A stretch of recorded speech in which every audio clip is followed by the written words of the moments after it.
Hello friends. तो आज की इस वीडियो में हम देखने वाले हैं इन्वेस्टमेंट अकाउंटिंग। तो इन्वेस्टमेंट अकाउंटिंग होता क्या है? ठीक है, इन्वेस्टमेंट हम किसको बोलेंगे?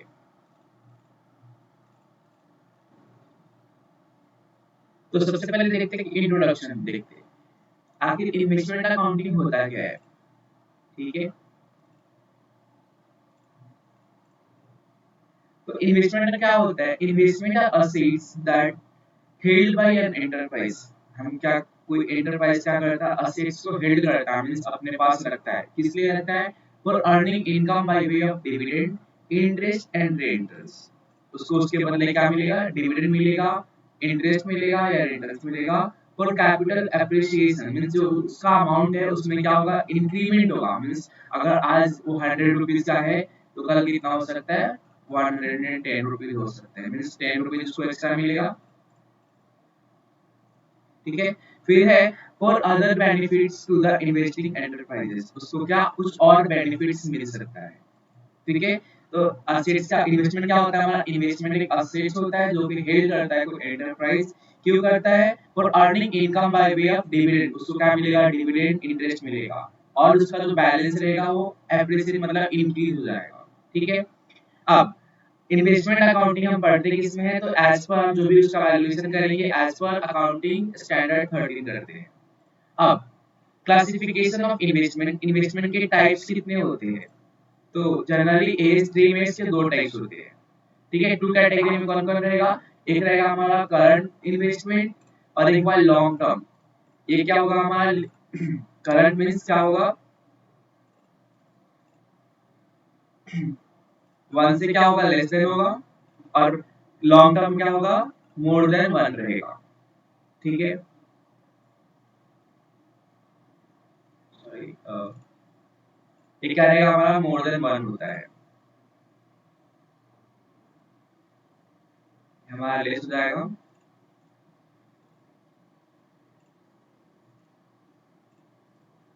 और ये हमारा क्या रहेगा? मोर रहेगा। ठीक है, मोर देन वन ईयर और more than less than one year. ठीक है, अब आते देखते हैं करंट इन्वेस्टमेंट क्या होता है। तो करंट इन्वेस्टमेंट यहाँ पे डेफिनेशन दिया है। Current investment in is an investment that are intended to be held for not more than 1 year।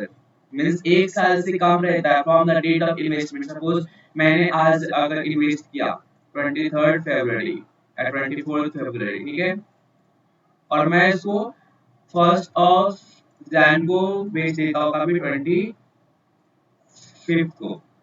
को, तो एक साल नहीं हुआ, इसलिए हमारा क्या हो जाएगा? करंट असेट्स हो जाएगा। ठीक है, तो वो सारे असेट्स, वो सारे इन्वेस्टमेंट जो मैंने होल्ड क्यों कितने दिनों के लिए किया है? लेस देन 1 ईयर, तो हमारा क्या हो जाएगा? Current investment. अब करंट इन्वेस्टमेंट किस पे वैल्यूएशन करते हैं? तो current invest the carrying amount should be lower of cost और फेयर वैल्यू। इन दोनों में से जो लो होगा हम उसको कंसीडर करते हैं। अब लॉन्ग टर्म इन्वेस्टमेंट क्या होता है? जो कि मोर देन कितना रहेगा? 1 ईयर। 1 ईयर से क्या रहेगा? मोर देन रहेगा। ठीक है, तो investment other than current investment means उसको छोड़ के, मींस मोर देन 1 ईयर रहेगा तो क्या होगा? लॉन्ग टर्म इन्वेस्टमेंट होगा। अब the current investment is an investment that is, same वही लिखा है यहाँ पे। लॉन्ग टर्म इन्वेस्टमेंट किस पे करते हैं? कॉस्ट पे वैरी करता है। ठीक है, लेकिन हमारा शॉर्ट टर्म किस किस पे वैरी हो सकता है? लोअर कॉस्ट और फेयर वैल्यू, जिस जो भी हमारा काम होगा उस पर कंसीडर करेंगे। ठीक है,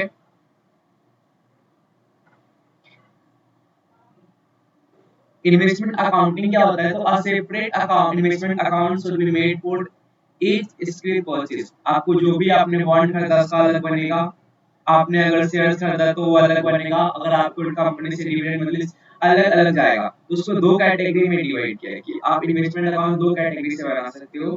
फर्स्ट है आपका फिक्स्ड इनकम, जिससे आपको इनकम मिलते रहेगा। सेकेंड है आपका वेरिएबल इनकम, मींस आपको मिलता है नहीं मिलता। सपोज आपका बोनस हो गया, उस पर आपको कभी मिलेगा कभी बोनस नहीं मिलेगा। लेकिन अगर आपको यहाँ पे दिया हुआ है कि अपने शेयर्स परचेज किया, उस पर आपको इंटरेस्ट मिल रहा है तो आपको एक टाइमली बेसिस पे मिलेगा। ठीक है, तो आपका क्या होगा? फिक्स्ड इनकम हो जाएगा। अब देखिए जैसे आपका फिक्स्ड वैल्यू इनकम सिक्योरिटी, अब यहाँ पे होता क्या है? तो interest is govern department of security debentures comes under this category. मतलब फिक्स में क्या होता है कि हमको यहाँ पे मालूम होता है कि हमारा क्या रहेगा यहाँ पे बेयरिंग सिक्योरिटी मतलब फिक्स्ड इनकम है, क्या कहाँ पे रहता है गवर्नमेंट सिक्योरिटीज और डिवेंचर्स इसके अंदर आते हैं, ठीक है। फिर है cost of investment includes acquisition charges such as brokerage fees and duties. इसमें क्या रहेगा आपका जो भी रहेगा उसमें हम इंक्लूड करेंगे, मींस कॉस्ट प्राइस प्लस क्या हो जाएगा हमारा जो भी आपके फीस रहेंगे ब्रोकरेज हो गया या एडिशनल फीस एंड ड्यूटी जो रहेंगे आपका इसमें क्या हो जाएगा ऐड ऑन हो जाएगा, ठीक है। अब जो फिक्स्ड इंटरेस्ट रहता है उसके भी दो टाइप से हम करेंगे। उसमें क्या दिया अगर हम परचेस कर रहे हैं, ठीक है, क्या किया हमने परचेस किया तो परचेस में क्या हो जाएगा आपका एक होता है एक्स इंटरेस्ट, मीन सपोज मैंने 5 रुपए सॉरी 10 रुपए ले लेता हूँ, ठीक है। मैंने कितने का शेयर परचेस किया 10 रुपीज का शेयर परचेस किया, ठीक है। इस पे 1% का इंटरेस्ट लगा, कितना 1%, तो कितना हो गया 11 रुपए हो गया, ठीक है। तो ये जो है हमारा 11 रुपए आया हमारा क्या होगा कम इंटरेस्ट प्राइस हो गया, मतलब इंटरेस्ट के साथ में आ रहा है। और ये जो होगा हमारा क्या होगा एक्स इंटरेस्ट प्राइस, मतलब मींस विदाउट इंटरेस्ट अगर हमको कोई प्राइस देना है तो क्या उसको बोलेंगे एक्स इंटरेस्ट, और हमको विद इंटरेस्ट देना है उसको बोलेंगे कम इंटरेस्ट, ठीक है। तो ये ऐसा मीनिंग था।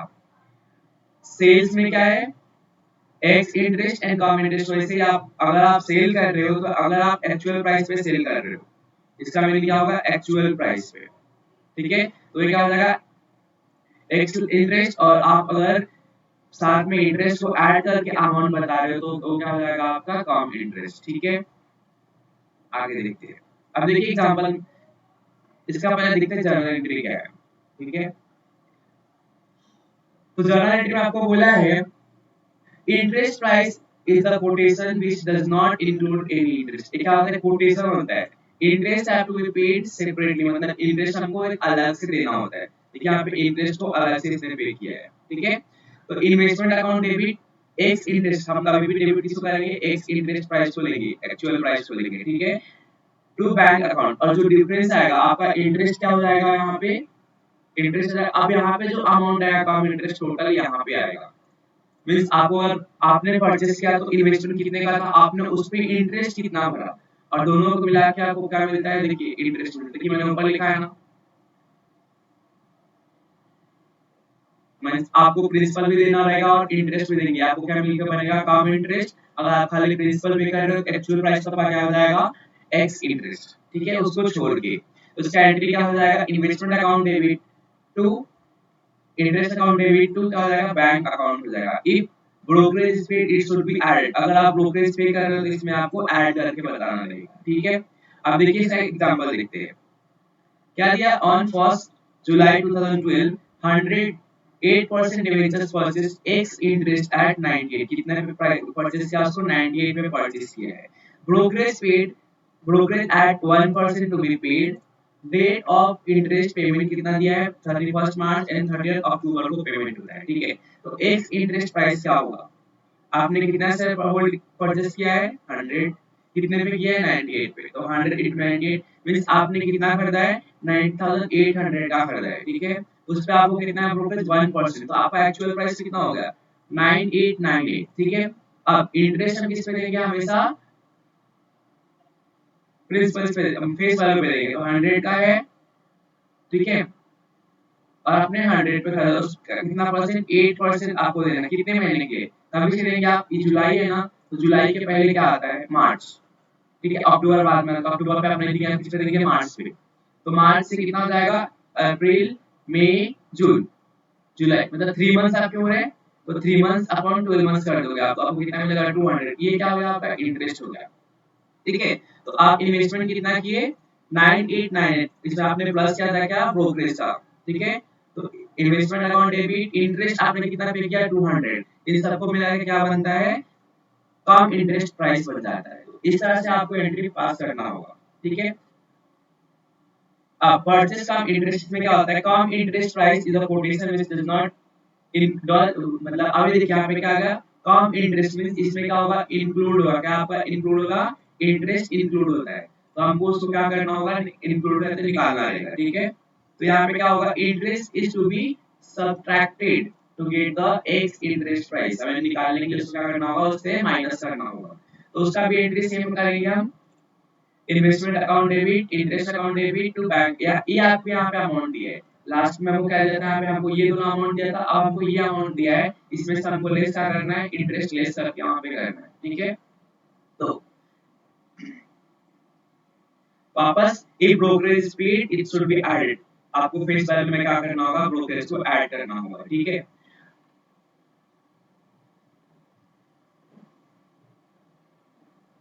अब है परचेस कम इंटरेस्ट, आपने परचेस किया है तो 1 जनवरी 2012 58% डिवेंचर्स परचेस कम इंटरेस्ट, आपने किस पे खरीदा है, कम इंटरेस्ट, मतलब इंटरेस्ट के साथ में खरीदा है। ब्रोकरेज 1% का है, date of interest payment 31 March and 30 सितंबर दिया है, ठीक है। तो कम इंटरेस्ट पर कितना जाएगा, 50 सर आपने कितने पे खरीदा, 98 पे खरीदा, तो 4900 प्लस 1%, तो 4949 आपका क्या होगा, कम इंटरेस्ट प्राइस हो गया। अब आपको इंटरेस्ट कैलकुलेट करना है किस पे, ये 90 में खरीदा बट कितना एक्चुअल 100 रुपए है फेस वैल्यू, तो आप 50 शेयर्स को 100 से मल्टीप्लाई करोगे, अब इसका कितना परसेंट है, 8% आपका क्या है, इंटरेस्ट है, तो 8% करोगे आप इनटू कितने महीने के लिए, जैन से पहले क्या आता है, सितंबर, ठीक है। तो सितंबर को छोड़ दो, पूरा हो गया, अक्टूबर नवंबर दिसंबर मींस 3 मंथ्स, और साल में पूरे 12 महीने ले लेंगे, ठीक है। तो आपको आएगा 100 रुपीज। अब ये 100 रुपीज आपको क्या चाहिए, आपको कम इंटरेस्ट दिया है या आपको इंटरेस्ट दिया, आपको क्या चाहिए, एक्स इंटरेस्ट चाहिए ना, तो इंटरेस्ट इसमें से माइनस कर दो, कितना 49, अब क्या करोगे, इसमें से माइनस कर दो, तो मतलब 49 में से क्या कितना माइनस करना है, 100 माइनस करना है, तो क्या बचेगा 4849, ठीक है। तो इसका एंट्री आप कैसा करोगे, देखो आपको कम इंटरेस्ट पहले से मालूम है, 4949 टू बैंक अकाउंट, इन्वेस्टमेंट आपने कितना किया, 4900 आपने किया ऐसे, उस पे आपको ब्रोकरेज कितना लगा 1%, तो कितना अमाउंट लगा 4949, ठीक है। तो इसमें आपका कितना इन्वेस्टमेंट कितने का है, 4849 का इन्वेस्टमेंट आपने माइनस किया करके निकाला, और 100 रुपीज आपका इंटरेस्ट हो गया। तो इस तरह से आप एंट्री पास करोगे कम इंटरेस्ट का। हमने ऊपर देखा एक्स इंटरेस्ट में अपने को इन्वेस्टमेंट दिया जाता है और इंटरेस्ट दिया जाता है, अपने को क्या मालूम करना होता है, कम इंटरेस्ट। अब यहाँ पे कम इंटरेस्ट दिया, आपको क्या निकालना है, इंटरेस्ट और फेस वैल्यू का निकालना है, ठीक है। अब ऐसे ही आप सेल्स पे करोगे, तो सेल्स पे करोगे तो आपको पैसे मिलेंगे, तो आप बैंक अकाउंट डेबिट कर दोगे। अब जो बैंक पैसे मिलने वाले हैं आपको किस में मिलेंगे, कम इंटरेस्ट, मतलब इंटरेस्ट के साथ में मिलने वाले हैं। तो x interest price in the quotation this does not include the interest, इसमें क्या होता है, आप एक्स इंटरेस्ट दिया है तो उसमें ऑब्वियसली क्या रहेगा, इंटरेस्ट नहीं रहेगा, तो interest will be received separately, means हमको वापस एक एंट्री पास करनी होगी रिसीव, इंटरेस्ट रिसीव, ठीक है। अभी यहाँ पे इंटरेस्ट क्रेडिट क्यों हुआ, क्योंकि हमारे लिए क्या है, इनकम है, तो इनकम है तो उसको क्या करेंगे, हम क्रेडिट कर देंगे, ठीक है। अब इन्वेस्टमेंट अकाउंट आपने क्या क्या सेल किया, तो आपके पास इन्वेस्टमेंट बाहर जा रहा है, तो क्रेडिट व्हाट गोज आउट करिए। If brokerage is paid it should B subsidy, तो याद रखिए जब भी आप परचेस कर रहे हो, ठीक है, तो परचेस में आपको ब्रोकरेज ऐड करना है, और जब भी आप सेल्स कर रहे हो तो वहां पे ब्रोकरेज क्या करना है, आपको माइनस करना है। तो हम एंट्री किसका कर रहे हैं, सेल्स का कर रहे हैं, इसलिए हम ब्रोकरेज यहाँ पे माइनस कर देंगे। अब देखिए यहाँ पे क्या एग्जांपल दिया है, एक्स सेल एक्स इंटरेस्ट दिया है, तो 1 जुलाई 2012 208% डिवेंचर सोल्ड एक्स इंटरेस्ट पे बेचा है, कितना एक्स इंटरेस्ट, मतलब आपको कितने पे लेना है, जो अमाउंट दिया है आपका एक्स इंटरेस्ट, मतलब एक्चुअल अमाउंट दिया है, इस पे आपको इंटरेस्ट निकालना है। 8% का दिया है, ब्रोकरेज 1% है, date of interest 31 March and 30 October. तो सबसे पहले आपको क्या करना है, एक्स इंटरेस्ट निकालना है, तो आपने 200 शेयर्स परचेस किया, कितने पे किया, 98 पे किया, तो कितना होगा 9600, इसमें आपको ब्रोकरेज करना है, बट आप क्या कर रहे हो, सेल कर रहे हो, सेल करते हैं क्या करते हैं, ब्रोकरेज माइनस करते हैं, तो माइनस करने पे क्या करेगा 19404, इंटरेस्ट फेस वैल्यू कितना आपका कुछ नहीं बोला है, तो 100 रुपए ले लो, ठीक है, फेस वैल्यू कितना 100 रुपए। तो आप जो भी जब भी इंटरेस्ट कैलकुलेट करोगे किस पे करोगे, फेस वैल्यू पे करोगे। तो 200 का शेयर्स है, 100 रुपीज फेस वैल्यू कितना परसेंट है, 8% है, आपने कितने महीने के लिए रखा है, कितने महीने बाद बेच दिया, 3 महीने बाद, तो 3 अपॉन 12 करेंगे तो आपका आएगा 400। अब आपको पूरे कैसे पैसे कितने मिलने वाले हैं, आपका फेस वैल्यू जितना है वो 90,400 पूरा आपको मिलने वाला है, और इंटरेस्ट जो आपका बन रहा है आपके हिस्से में वो आपको इंटरेस्ट मिलने वाला है, तो आपको एक्चुअल अमाउंट कितना मिलने वाला है, तो इन दोनों को प्लस करने पे आपको मिल जाएगा 19,804। समझे? तो आपको क्या करना है, आपको सिंपली कम इंटरेस्ट प्राइस लेना है। अगर दिया है तो ठीक है, तो उसमें से आप इंटरेस्ट माइनस कर दोगे, नहीं दिया है तो ऐसे इंटरेस्ट प्राइस निकालो, उस पे इंटरेस्ट निकाल के ऐड कर दो, तो आपको मिल जाएगा कम इंटरेस्ट प्राइस। ठीक है, अब आ गया सेल कम इंटरेस्ट। ठीक है, सेल क्या है? कम इंटरेस्ट मींस इंटरेस्ट का हमको साथ में प्राइस मिल रहा है, तो cum interest price in the quotation means includes, इसमें क्या रहता है? इंटरेस्ट इंक्लूड रहता है। ठीक है, इंटरेस्ट विल बी सब्ट्रैक्टेड, मतलब जब भी आपको कम इंटरेस्ट देगा तो क्या करना? इंटरेस्ट को सब्ट्रैक्ट मतलब माइनस करना रहेगा। इसका जरा एंट्री क्या होगा? पैसे आपको आया था बैंक अकाउंट डेबिट, क्या जा रहा है? इंटरेस्ट। आपको यहाँ पे क्या दिया रहेगा? कम इंटरेस्ट, ये वाला प्राइस दिया है। आपको इंटरेस्ट निकाल देंगे तो आपको क्या मिल जाएगा? Balancing figure ex interest price. तो देखिए यहाँ पे क्या बोला, first and 2012 58% debenture sold cum interest at ₹98, brokerage at 1%, brokerage 1% से। Date of interest payment is 31 March, कभी कभी 31 और 30 सितंबर है, तो कम इंटरेस्ट में सबको दिया है तो 50 into 98। ठीक है, इससे आपका ब्रोकरेज कितना है?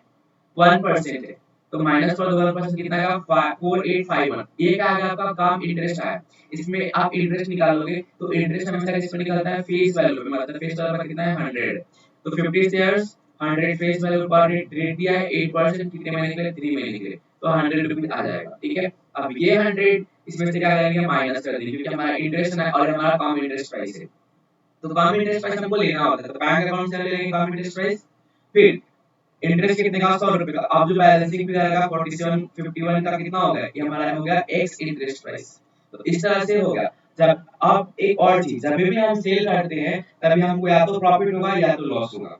अभी जैसे हम जानते हैं कि प्रॉफिट हम कहाँ रिकॉर्ड करते हैं? डेबिट, प्रॉफिट क्रेडिट में रिकॉर्ड करते हैं, और लॉस होगा तो उसको डेबिट में रिकॉर्ड करेंगे। ठीक है, तो when investment are sold we need to calculate profit। Simple मैंने क्या बोला? जब भी हम प्रॉफिट एंड लॉस, मतलब जब भी इन्वेस्टमेंट को सेल करते हैं तो हमें क्या निकालना होता है? प्रॉफिट एंड लॉस कैलकुलेट करना होता है। ठीक है, we need to calculate profit or loss on sale। profit or loss is calculated by comparing x interest investment, किससे करते हैं? x interest से करते हैं, कम इंटरेस्ट के साथ नहीं करेंगे। Sale price to the cost of investment है, जितने मेरे पास है उससे मैं कंपेयर करूंगा जितना मैंने बेचा है। ठीक है, तो इसका ज़्यादा एंट्री क्या होगा? लॉस हुआ तो डेबिट, मतलब loss on sale of investment account debit to investment account, या अगर प्रॉफिट हुआ तो investment account debit to profit and loss account. ठीक है, इतना समझो। ठीक है, चलिए देखते हैं। तो प्रॉफिट अगर होता है तो उसके में क्या करेंगे? ओपनिंग बैलेंस कितना है? 1,20,000 है, कॉस्ट भी है 1,18,000, मींस इतना मेरे, अगर मैंने होल्ड रखा है तो मेरे उसका कॉस्ट कितना है? 1,18,000। मैंने कुछ परचेस किया है। ठीक है, ठीक है, मैं यहाँ पे फिलहाल परचेस कर रहा हूँ। ठीक है, तो मैंने कितना किया? मेरे पास कितना था? 1,20,000 था, उसमें से मैंने 20,000 बेच दिया। ठीक है, तो मैंने 20,000 बेच दिया तो मेरे पास कितना बचे भी पूरा?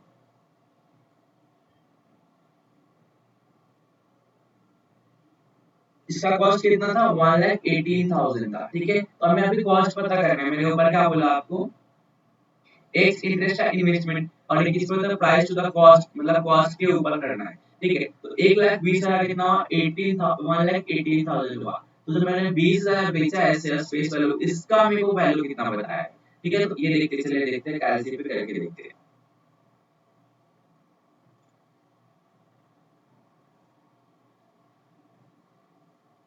चलिए मैं यहाँ पे ले लिया कैलसी।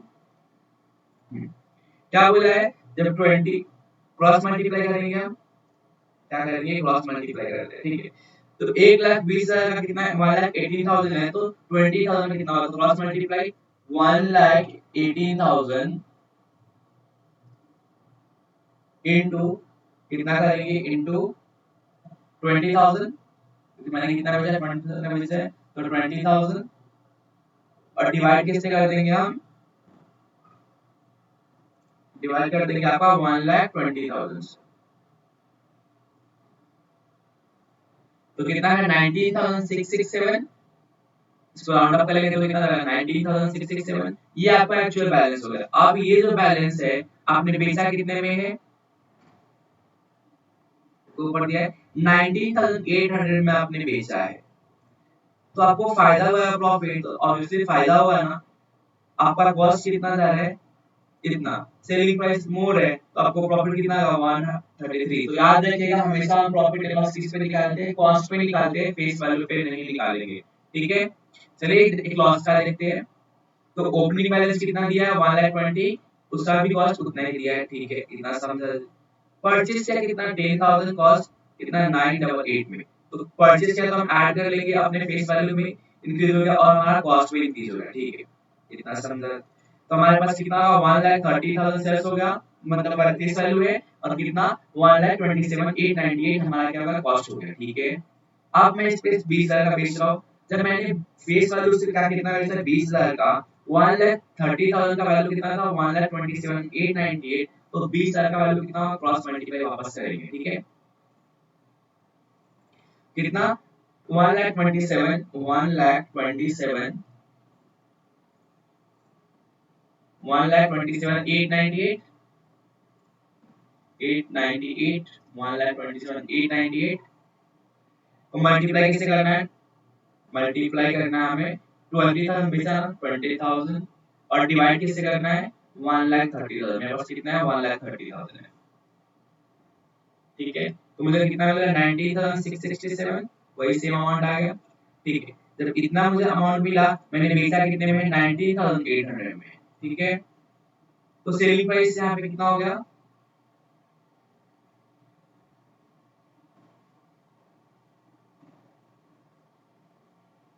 19,800, लेकिन था कितने का 19,667 का, तो फिर वापस से आपको कितना होगा प्रॉफिट होगा 123 का। तो इस तरह से आप कॉस्ट फेस वैल्यू पे कुछ नहीं करोगे, जो भी करना है आपको कॉस्ट के ऊपर ही करना होगा, ठीक है। अब closing balance of investment account कैसे क्लोजिंग करते हैं, तो investment should be valuate at lower of cost और net realisable value whichever is lower. तो आप सब करोगे और जो आपको कम लगेगा उसमें करोगे, ठीक है।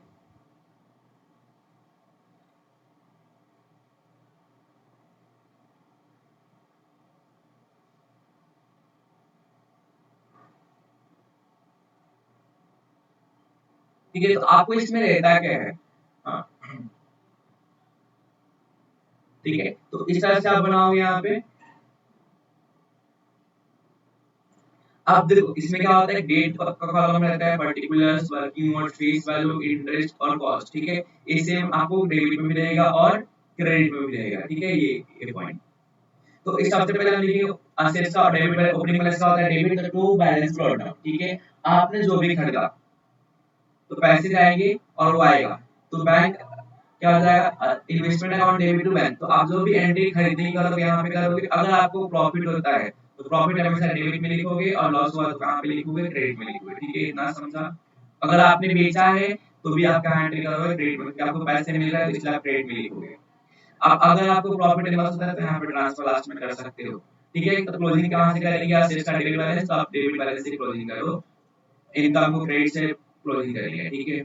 अब note interest being the nominal account, it should be closed in the balance sheet, should be transferred to profit and loss account। अब इंटरेस्ट क्या होता है, जो मैंने बोला प्रॉफिट एंड लॉस होता है, ठीक है, एक नॉमिनल अकाउंट हो गया, उसको कहाँ ट्रांसफर कर देंगे, प्रॉफिट एंड लॉस अकाउंट में बाद में ट्रांसफर कर देंगे। अब देखते हैं variable income bearing security means government को छोड़ के जो भी हमारे पास सिक्योरिटीज है वो कैसे बेयर करती है और किस बेसिस पे, वेरिएबल इनकम बेसिस पे।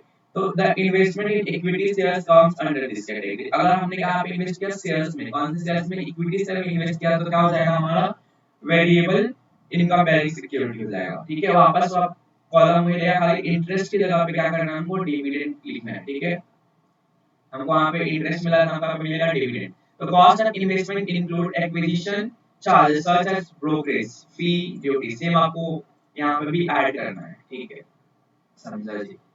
वेरिएबल इनकम बेयरिंग सिक्योरिटी, अब क्या क्या हो सकता है इसमें, तो डिविडेंड हो गया आपका फ्रॉम इन्वेस्टमेंट, डिविडेंड मिल रहा है, द अमाउंट ऑफ, यहाँ पे अभी नहीं है, ये आ जाते। इसमें क्या आता है, पहला आता है राइट शेयर, ठीक है।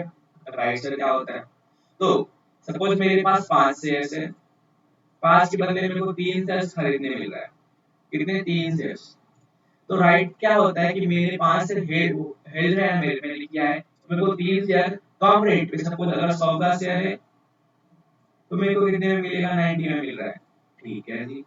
तो व्हेन द, ये क्या होता है आपका बोनस शेयर होता है, तो इसमें देखते क्या When right shares offered are subscribed for, the cost of right share were added to the carrying amount of the original holding. अगर सपोज जो शेयर्स है मेरे पास, अगर मैंने इसको 3 शेयर्स परचेज कर लिया तो क्या करूंगा, इसको मैं कॉस्ट के साथ अज्यूम कर लूंगा, ऐड कर दूंगा. If the right are not subscribe, मतलब मैंने नहीं खरीदा, but are sold in the market, but मैंने ये 3 शेयर किसी और को बेच दिया, खुद मैंने खुद नहीं खरीदा, मैंने किसी और को बेच दिया. The sale proceeds are taken into the profit and loss. Suppose मेरा कुछ था ही नहीं तो मेरा इन्वेस्टमेंट अकाउंट से कुछ हुआ क्या, नहीं. लेकिन जब मैंने बेचा तो या तो मेरे को प्रॉफिट या तो लॉस हुआ रहेगा, तो ये कहां पे आएगा, प्रॉफिट एंड लॉस अकाउंट में जाएगा. ठीक है जी, समझा. When the investment are acquired on the right basis and the market value of investment immediately after becoming X interest the lower than the cost whichever is required, it may appropriate the, ये आपको आगे करना है. ठीक है, तो देखते हैं राइट एग्जांपल, राइट शेयर्स का एग्जांपल देखते हैं. For example mister x required 200 shares of company on high right basis for 50,000. ठीक है, he subsequently received an offer of right to acquire fresh shares in the company in the proportion 1. मतलब एक से hello किया तो आपको उसको एक मिलेगा of ₹200 each. ठीक है, X subscribe for the right issue, उसने पूरा सब्सक्राइब कर लिया. Thus total cost of X holding of 400 shares would amount to 90,000. ठीक है, उसने क्या किया, एक के बदले एक लिया. उसका कितना शेयर था पहले से, 50 शेयर का था,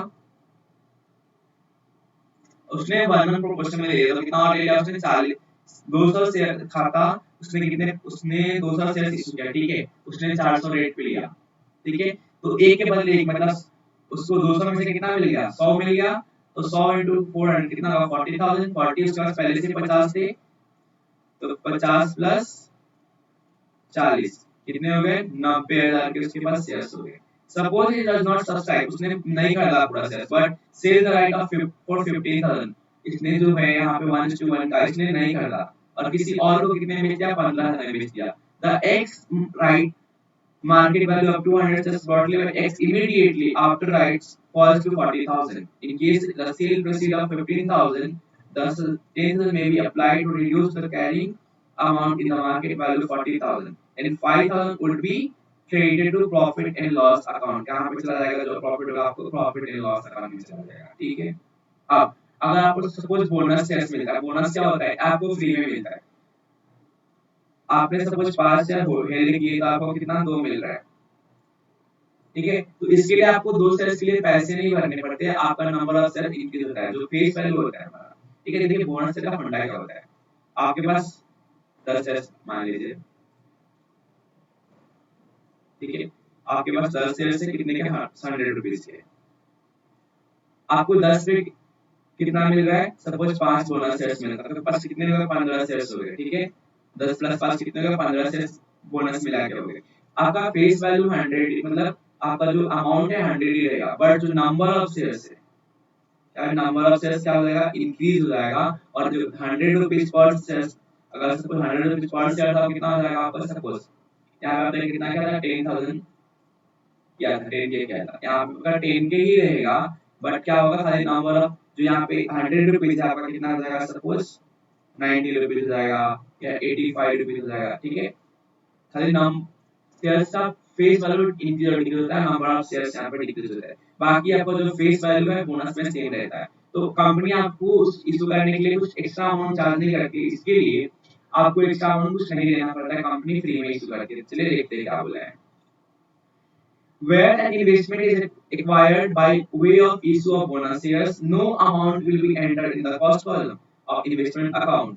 क्योंकि आपने एक्चुअली में कुछ दिया ही नहीं है ना, देंगे तो आप ऐड करेंगे, नहीं दिए तो कैसे ऐड करेंगे. But the investor has not to pay anything, it only adds to the face value of the shareholders. क्या करना है, अब देखिए डिविडेंड क्या है. Dividend on shares is received like interest होता है. ठीक है, dividend on shares is received on the shares held on the day of dividend announce of the company. जब भी कंपनी अनाउंस करती है उस टाइम पर मिलता है dividend. The dividend for the period for which the shares were not be held by investors should not be treated as a minority, but they should be treated. Means suppose company issue की थी shares अभी 2019 में, और आज का date है आपका 2024 है। तो सपोज जो इस टाइम पे शेयर्स इशू हुआ था, आपने बाय नहीं किया, ठीक है, आपने क्या नहीं किया, बाय नहीं किया, आप बाय कर रहे हो 24 में, ठीक है, उसी टाइम पे उसका एक अनाउंसमेंट आता है कि डिविडेंड डिक्लेयर हो गया, तो आपको डिविडेंड डिक्लेयर मिलेगा, ठीक है, तो ये लॉन्ग टर्म में मिला, तो ये शेयर्स कब इशू हुए थे 19 में, उस पे बोनस कब डिक्लेयर हुआ, डिविडेंड मतलब डिविडेंड कब डिक्लेयर हुआ 24 में, तो बोनस तो ये शेयर्स तो तभी से आ रहे हैं ना, तो हमको क्या मिलेगा, अब इसको क्या ट्रीट करेंगे, कैपिटल रिसीट ट्रीट करेंगे, ठीक है।